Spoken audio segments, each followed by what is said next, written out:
We are live, folks. Welcome to our designer game series on Tabletopia, the digital platform for board games. I'm your host, David Brave from Sit Down Standard. I'm joined by Paul Saxberg of Roxley Games to play Santorini, digitally on the Tabletopia service.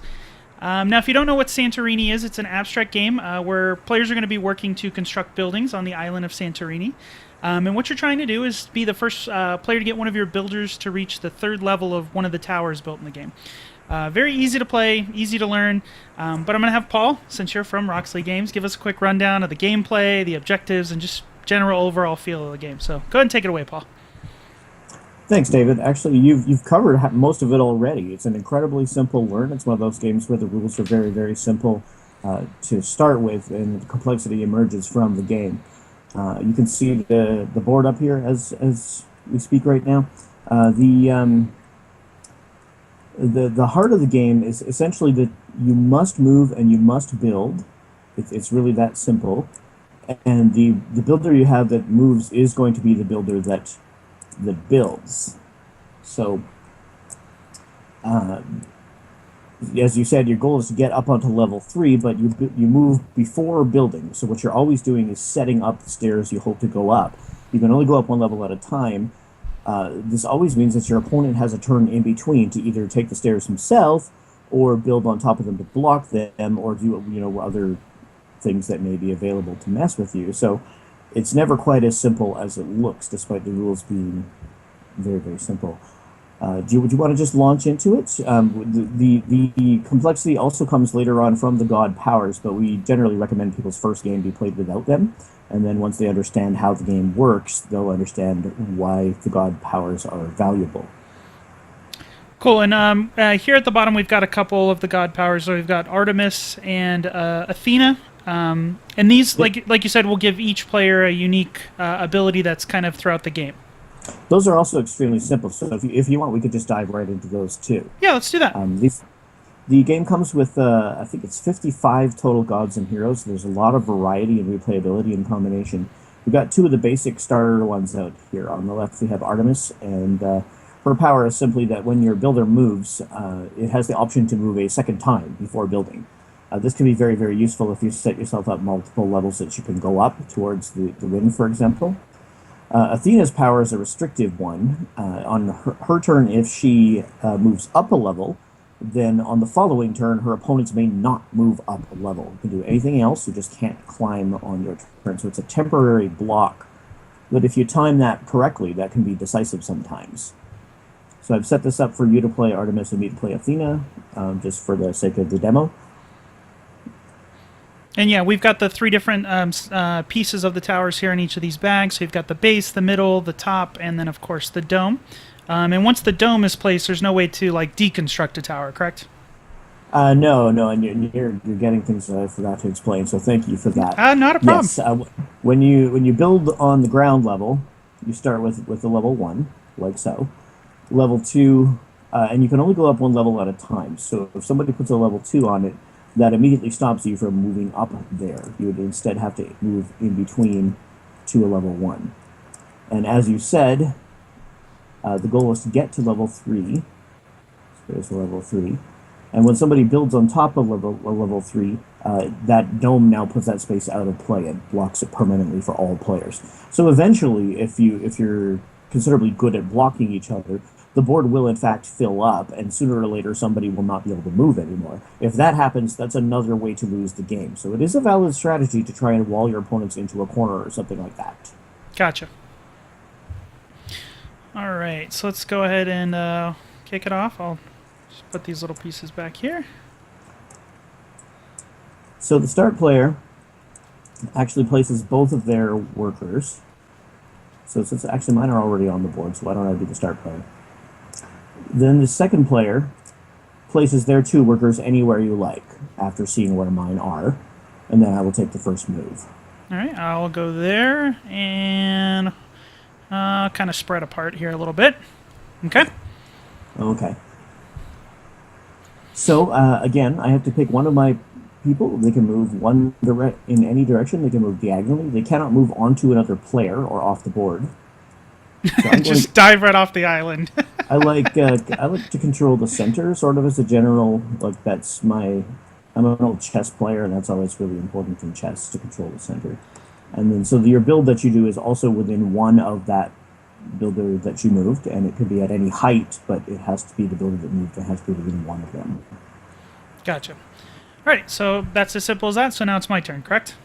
Yes. All right, so I'm going to go ahead and I'm going to move this guy 1 and then place a base over in this corner. Fantastic. I'm going to go in between here and build on top of your base that you just set up.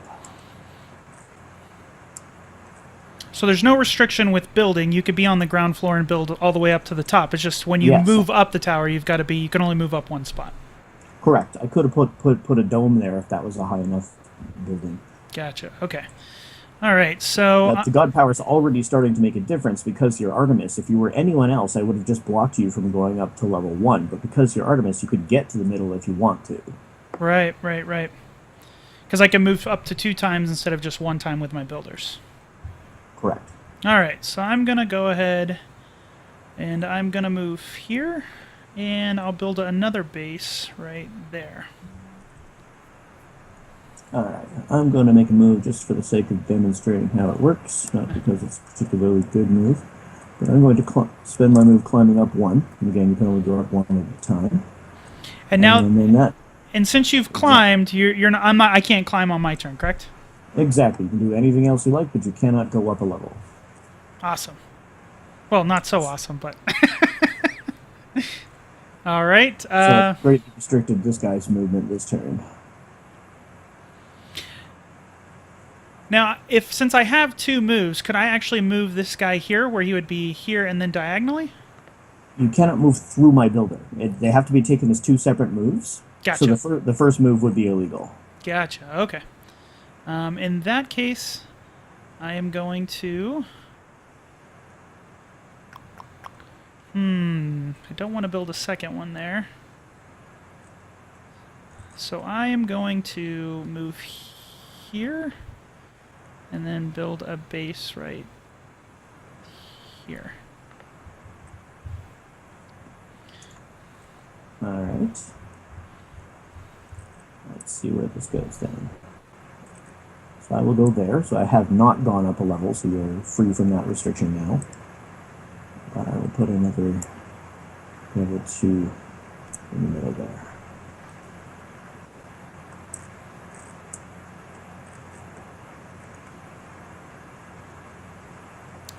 All right. In this case, I am going to...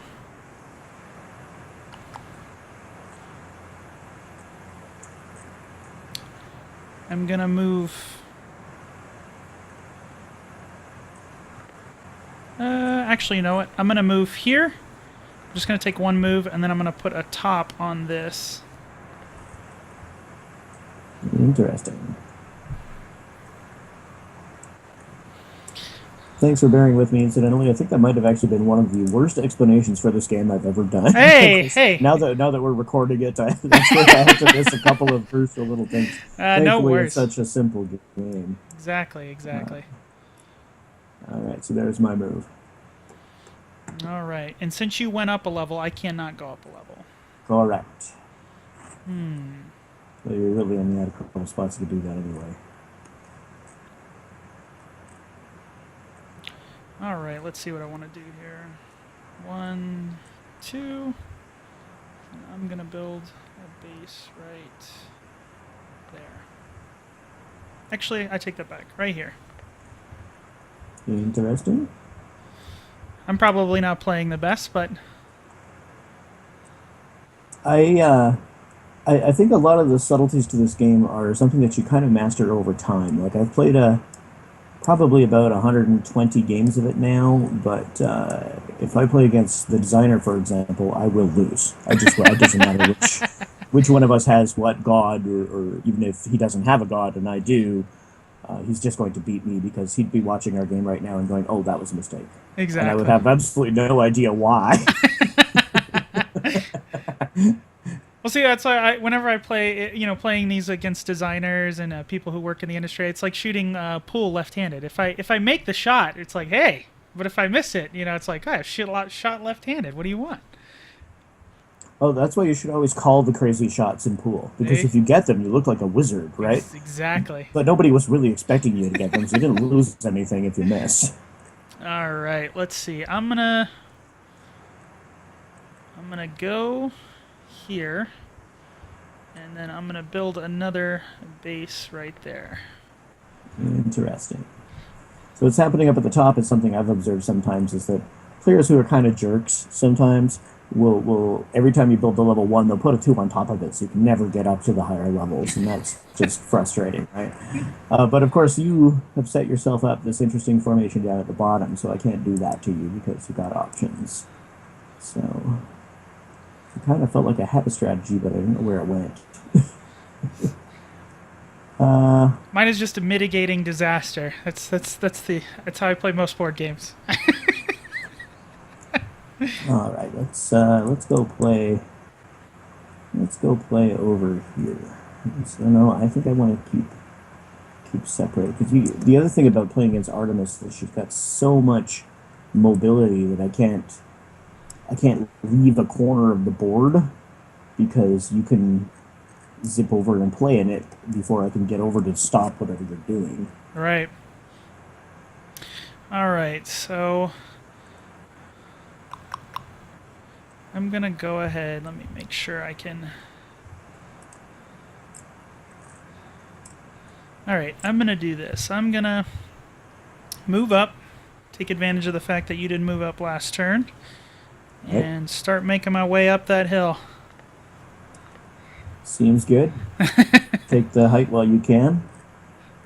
I'm not sure what the long-term strategy involving that is, but I know that a short-term solution is just to block you. That's right. By doing that.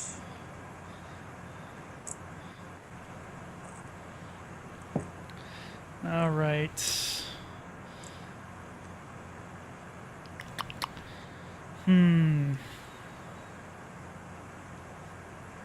I don't want to move her.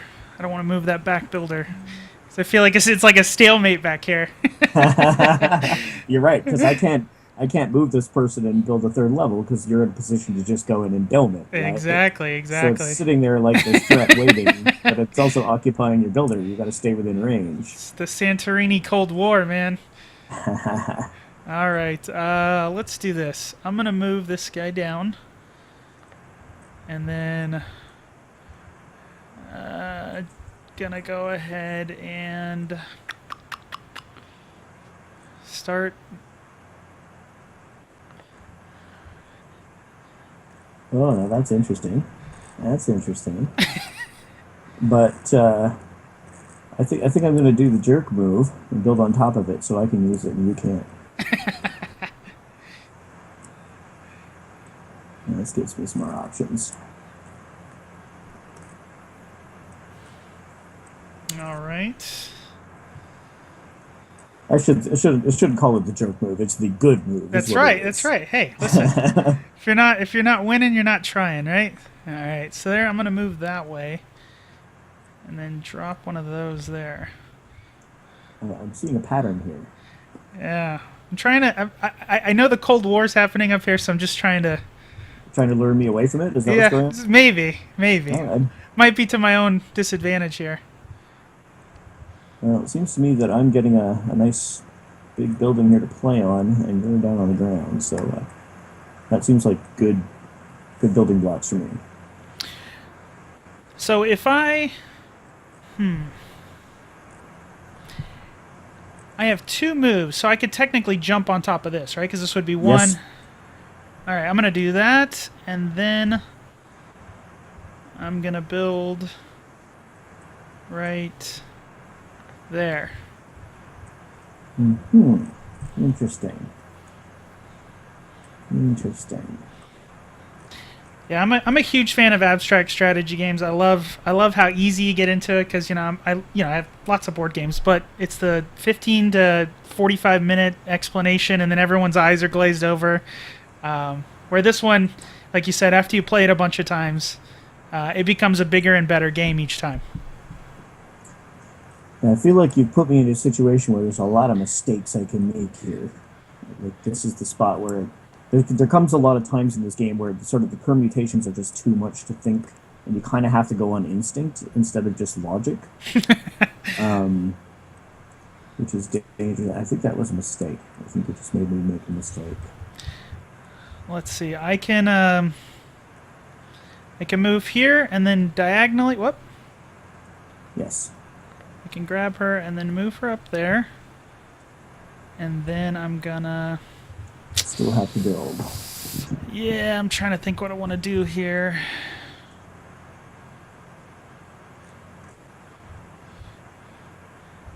Huh.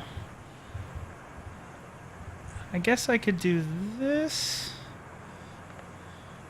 Really? I don't think that... is that your final answer, as they say?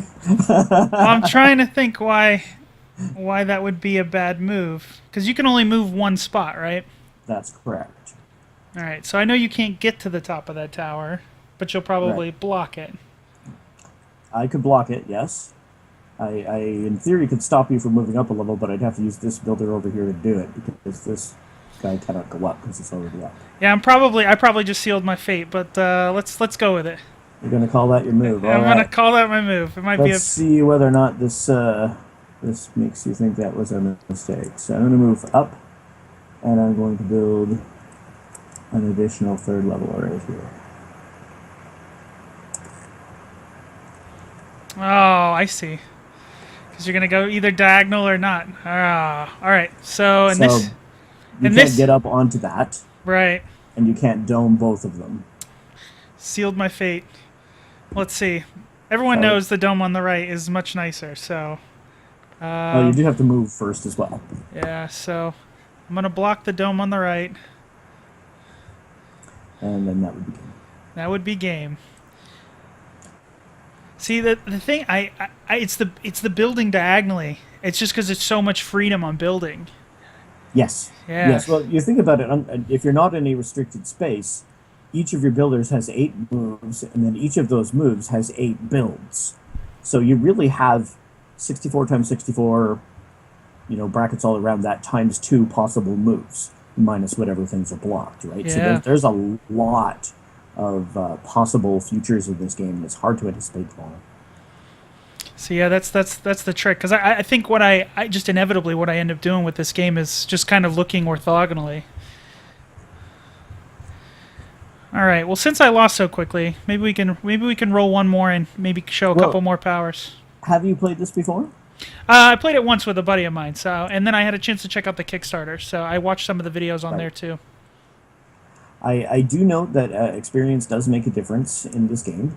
As I said, I lose to Gord if I play against him. That's just how it goes. I don't expect that to be different. But since you've only played twice now, that's why the experience difference is showing. After you've had a few more games, we would expect it to be much more even.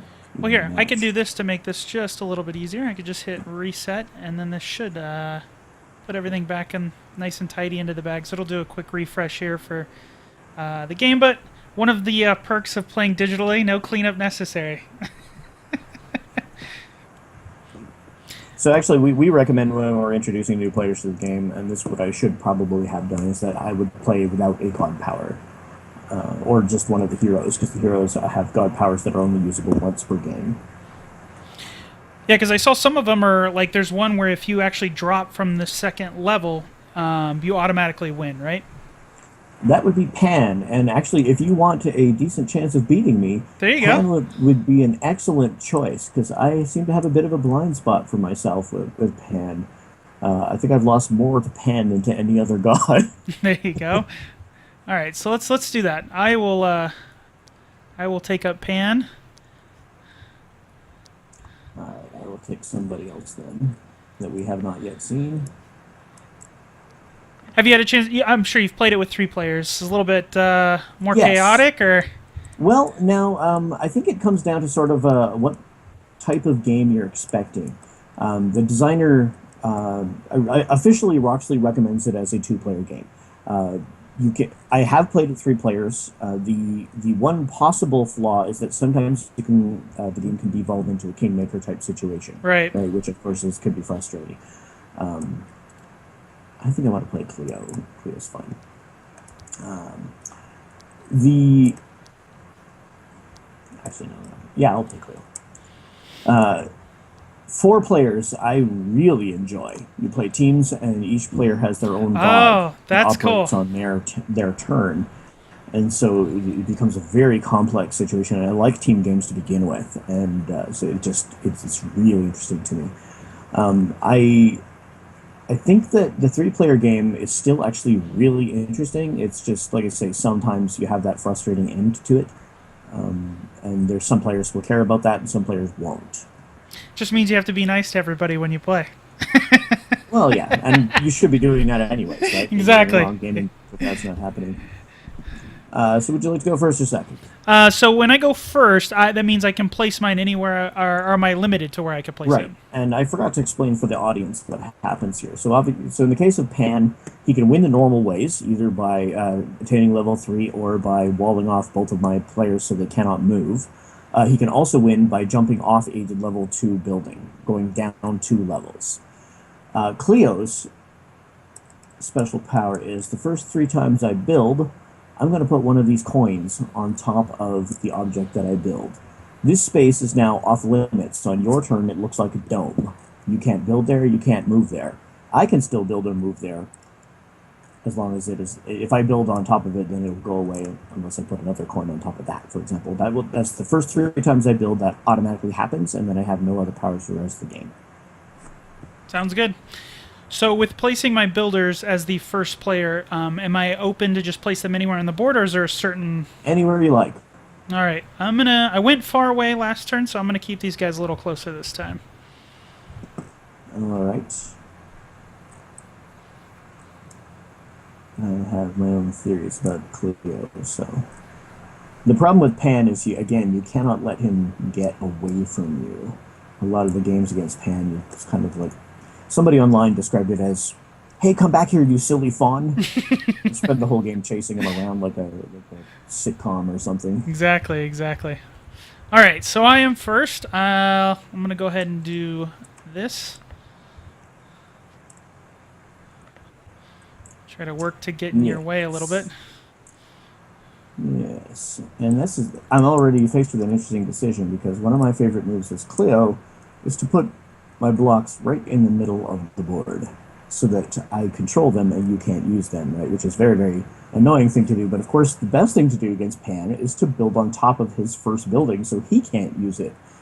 And if I do that, my Cleo block will be far less useful off in the side here. But I think I'm going to try that anyways and see how that plays out. Just heads up in the way of screening. And how?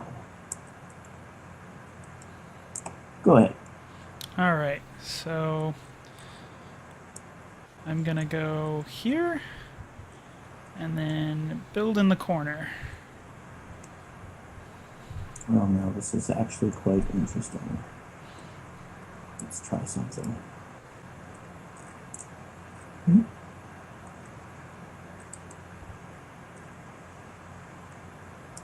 I will take my middle piece after all. I only get 3 of these, so I gotta use them wisely.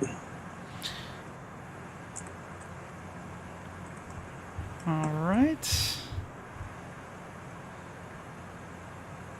I'm going to move here and build another base.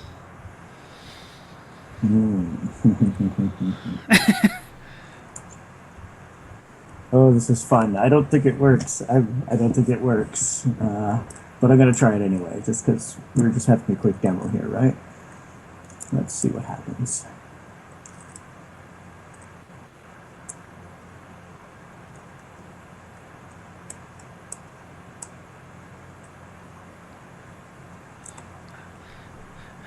I'm somewhat trapped, but we'll see. You still have moves. A couple of them. So if I go up here and build... Oh, not a base. Let's do a middle piece.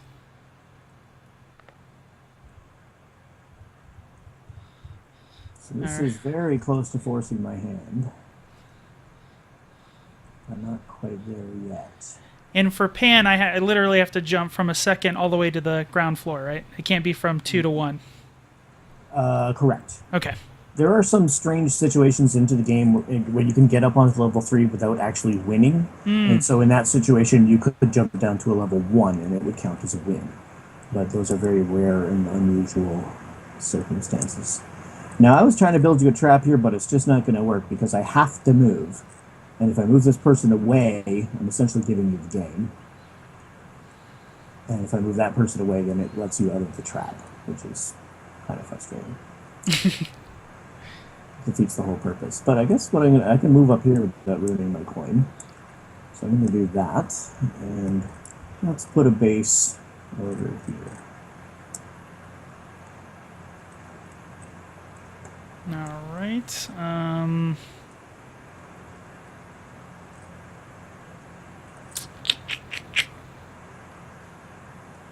going to move here.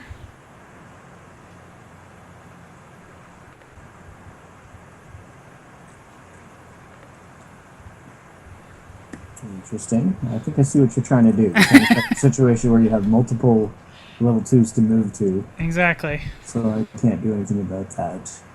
But what I can do is I can move to one and build on the other one. Oh, that's not good. And then, I mean, I'm not going to get... You're going to have ways to block me from winning on this spot, but it prevents you from going up onto them.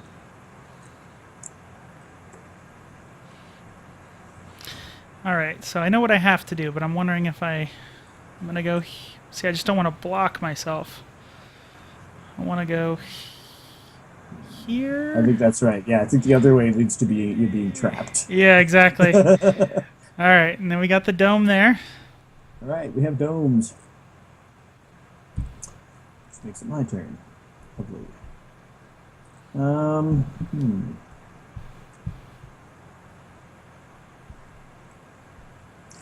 don't really know what to do now.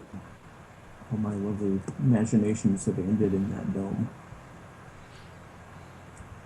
I kind of want to move this guy out, but I don't want to let you just freely walk back up there. But with either one of them in there, that means I'm building somewhere not particularly useful. I guess that's what happens. This is risky. I feel like this is risky. I was this against Pan.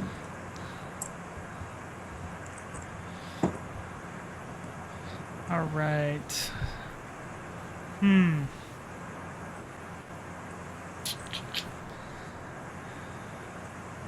you're probably going to go on that second level and build another second level. And I can't build on this, right? You can't move or build there. On your turn, you treat that space as if it was a dome. Gotcha.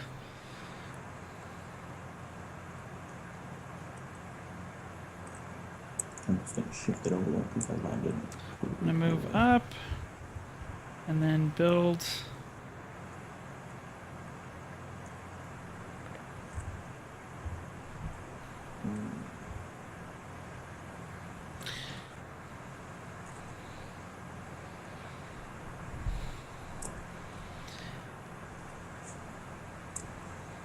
This is one of those games where it's like, if you lose a certain amount of times, you're like, okay, what not to do, and then what not to do.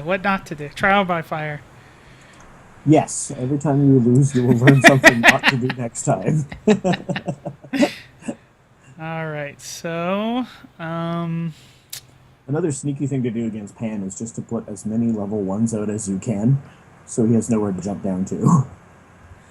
Building trampolines.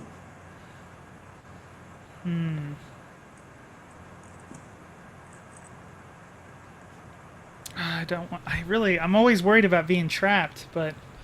Oh, that's good, especially against an experienced player. You should keep that in mind. Especially against Cleo, because I've got all these extra blocks on the board that you don't have, right? So yeah, so I'm like, if I go here, I'm thinking. No, I'm gonna do this. I'm gonna move.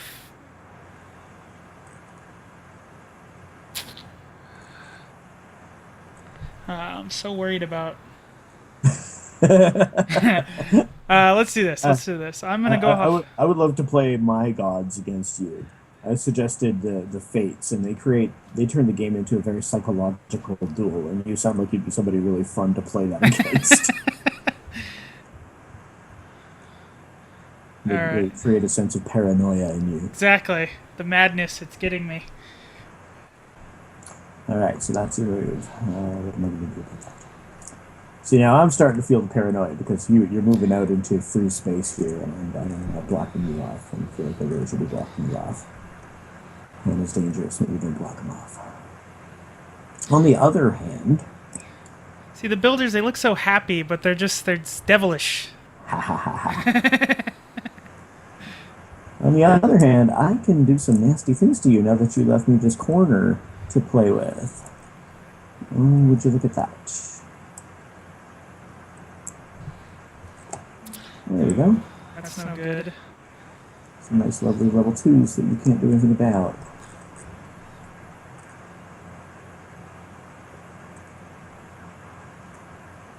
Yeah, I think actually you're in deep trouble now. Well, the one thing I'm thinking is that... Yeah, because it's going to take me 2 turns to get... Yeah, I might have sealed my fate again.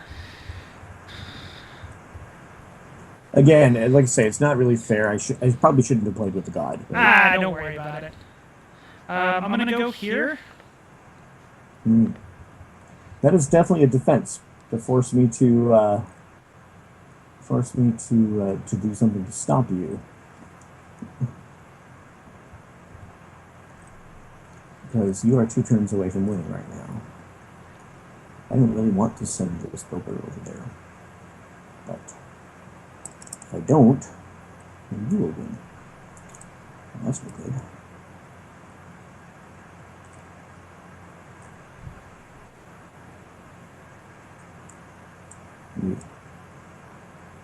Oh man, I thought I had you, but I don't have you yet. Almost. Getting there, but not quite.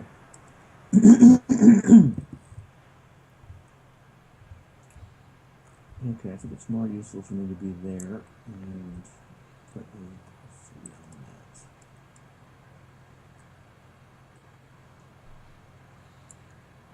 The only real problem with Cleo's power is that if I build on top of these coins, the coin goes away. Gotcha. Those things are stuck at the level they're at if I want them to stay mine. Alright, so... You're on a level 1 where you're... Yes. Okay, so... And they're both on level 1s. Yes.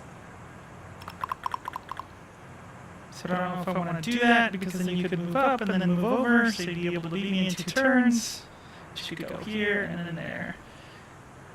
And I wouldn't be able to move again. But I don't want to do that. I want to move here and take a base. Interesting. Interesting. Trying to think maybe the idea of the pan ability might not be as great as I thought. Well, it's good, but I have a feeling it's mostly good against me. Although I'm doing a pretty good job of controlling you right now, mostly because we're playing at a fairly slow pace. We need to get one of those timers, right? Yeah, you could use a chess clock for this. That would be totally compatible with this game. Oh man, now you really got me. Yeah, now you're in trouble. Now I'm in big trouble. Oh, let's see.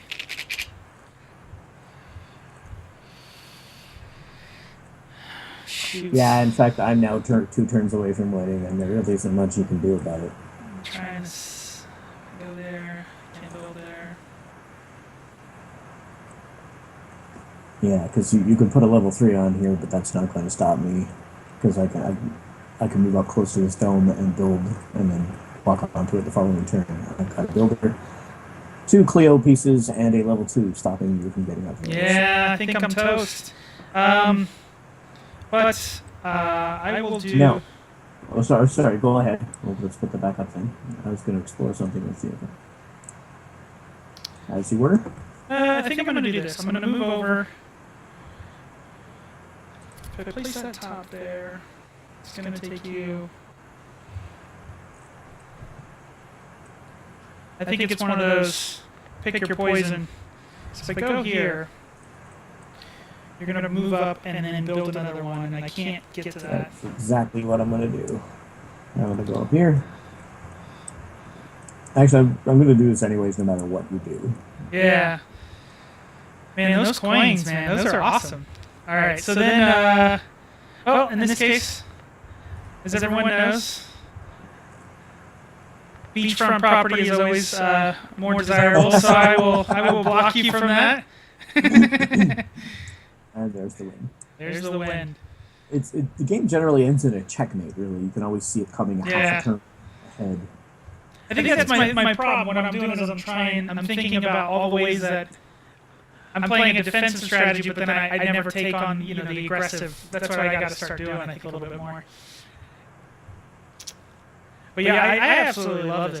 Now, obviously, I'm from Vegas, so I haven't been to Europe, but I know there is an actual island of Santorini, and they have these beautiful towers, right?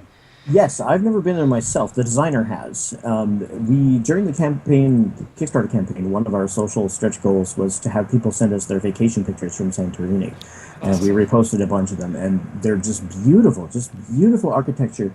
And this emergently creates something very much in the same style.